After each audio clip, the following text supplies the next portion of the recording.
आइए कुछ सवाल पूछ लिए जाएं वन परिक्षेत्र अधिकारी से भी कि इस तरह से परिक्षेत्र में वन परिक्षेत्र कार्यालय में ही सूखे पेड़ क्यों जो है रखे गए हैं, उसकी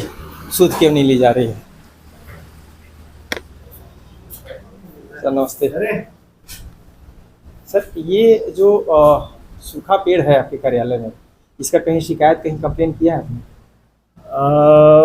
वो एक्चुअली हमारे कैलकुलेशन में है, वो जो अभी काटने की जो अनुमति आई है, साल बोरर से ग्रसित है ये जी। तो इसको काटने की अनुमति हमको प्राप्त हो गई है, काम चालू भी हो गया है अभी कुछ देर में, और मतलब काम होके करीब करीब 90% ख़त्म हो गया, 90 नहीं 60 to 70% ख़त्म हो गया है। बाकी जो काम है वो अभी चालू होगा, ये सब इंक्लूड है, तब उसको कटाई हो। सर एक चीज़ हम और देख पा रहे हैं कि आपके मतलब वन परिक्षेत्र अधिकारी कार्यालय के ठीक सामने, आप चूँकि वन परिक्षेत्र बालको के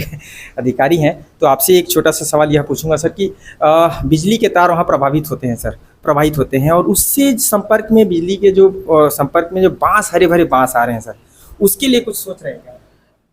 ये कई बार हमने बिजली डिपार्टमेंट को या फिर यहाँ के जो लाइनमैन है उनको कई बार अवगत कराया है कि आप हम लोग को बोल दीजिए, अगर आप नहीं कर पा रहे तो हम वहाँ से बांस की छटाई कर देंगे जी। लेकिन आप लोग भी तो रहोगे कोई साथ में। जी।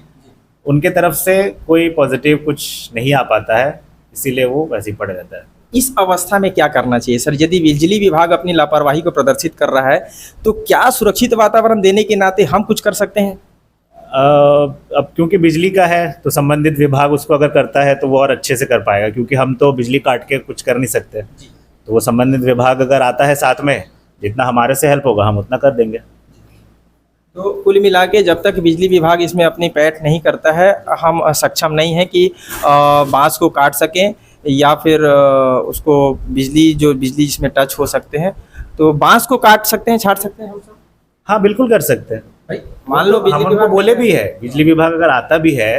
तो बांस का अगर उनको जैसा, क्योंकि वो नॉर्मल प्रक्रिया है, वो आप कहीं भी चले जाइए रास्ते के साइड में अगर कोई लाइन है तो झाड़ी पेड़ का डाल काटने का उनको अनुमति रहता है वो,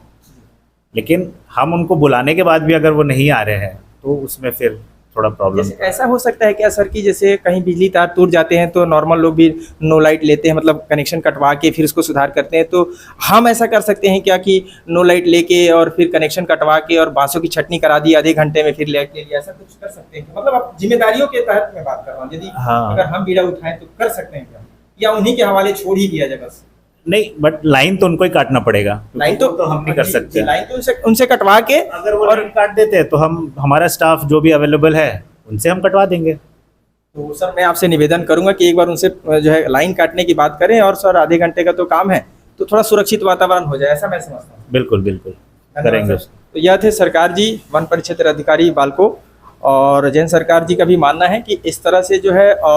जो बांस की जो छटाई है वह वन विभाग ही नहीं वरन बिजली विभाग को करने की आवश्यकता है। साथ में बिजली विभाग अगर मौजूद होता है तो बेहतर तरीके से उस कार्य को अंजाम दिया जा सकता है, क्योंकि जिम्मेदार यदि वहाँ पर मौजूद होता है तो जिस कार्य को हम करते हैं वह कार्य बेहतर तरीके से संपादित कराया जा सकता है। तो वन परिक्षेत्र अधिकारी भी उसमें व्यवस्था उन्होंने भी दर्शाई कि अगर संबंधित विभाग ही नहीं रहता है तो कहीं ना कहीं हम उस पर जो है अपने कृत्य को नहीं कर सकते हैं, किंतु हमारे निवेदन पर और हमारे कुछ बातों की समझाइश पर और एक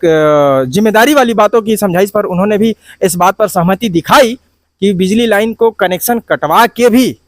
अगर वन विभाग का कर्मी नहीं भी रहता है, माफ़ कीजिएगा, यदि बिजली विभाग का कर्मी नहीं भी रहता है और वह नो लाइट कर देता है, कनेक्शन काट देता है इन बिजली के तारों में, यदि बिजली नहीं प्रभावित हो, उस दौरान वे बांस को जो यत्र तत्र जो है तारों पर झूल रहे हैं, अनायास ही लटक रहे हैं, उसमें बिजली प्रवाहित हो रही है, उसके संपर्क में मवेशियों के आने का खतरा मंडरा रहा है, उस अवस्था में बांसों को और संबंधित पेड़ पौधों को कटनी और छटनी की जा सकती है। तो निश्चित तौर पर वन परिक्षेत्र अधिकारी बालको श्री जयंत सरकार जी ने बेहतर बात कही है कि हम इस पर कार्य कर सकते हैं, और हम उम्मीद करते हैं कि यदि उन्होंने कहा है तो वन विभाग से जल्द ही जल्द शीघ्र जो है लाइट कटवा के और वे इन बांसों की छटनी और उनके संपर्क में आने वाले अन्य पौधों की छटनी, पेड़ों की छटनी कर देंगे, ताकि आने जाने वाले लोग सुरक्षित वातावरण में और मवेशी भी सुरक्षित वातावरण में अपने जीवन का निर्वहन कर सकें। साथ ही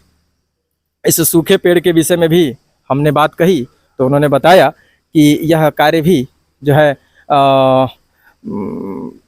90% लगभग अम्लीय जमा पहन चुका है और शीघ्र इस सूखे और जर्जर पेड़ों की कटाई हो सकेगी। पर्सनल हमारी चर्चा आज से 15 दिन पहले हुई थी तो उस समय भी वन परिक्षेत्र अधिकारी जयंत सरकार ने कही थी इस बात को कि शीघ्र इसको छटवा दिया जाएगा, किंतु आज पर्यंत तक नहीं हो सका है। अब देखने वाली बात यह होगी कि आज जब उनसे बाइट ले ली गई है, उनसे जानकारी ली गई है और उन्होंने बताया है कि लगभग हम इस पर कार्य कर रहे हैं और जल्दी इसको हटा दिया जाएगा। तो देखते हैं, या तो समय के गर्त में है कि कब तक इन बांसों की और इस सूखे पेड़ों की कटाई और छटाई की जा सकती है, की जा रही है, की जा पा रही है, यह तो समय के गर्त में है। बहरहाल जब तक इस तरह से अवैध कृत्य होते रहेंगे वह तब तक हम खबरों पर कार्य करते रहेंगे और वहां जाकर भ्रष्टाचार और लापरवाही को उजागर करते रहेंगे ताकि भ्रष्टाचार और लापरवाही पर सुधार हो सके, उस पर बेहतर कार्य किया जा सके। समाज के दर्पण हम हैं तो यह काम तो हम कर ही रहे हैं। तो हम संबंधित विभाग के कर्मी और अधिकारियों से निवेदन करते हैं कि वे अपने कार्यों को बेहतर तरीके से ईमानदारी पूर्वक अपने कार्यों का निर्वहन करें ताकि हमारा क्षेत्र, हमारा राज्य, हमारा देश एक बेहतर नींव रखने के पश्चात एक बेहतर आयाम को पहुंच सके, अपनी एक बेहतर पहचान बना सके और हमारा देश बेहतर मुकाम हासिल कर सके। धन्यवाद। कैमरा सहयोगी पुरुषोत्तम साहू के साथ में प्रधान संपादक मुकेश भारती। जय हिंद।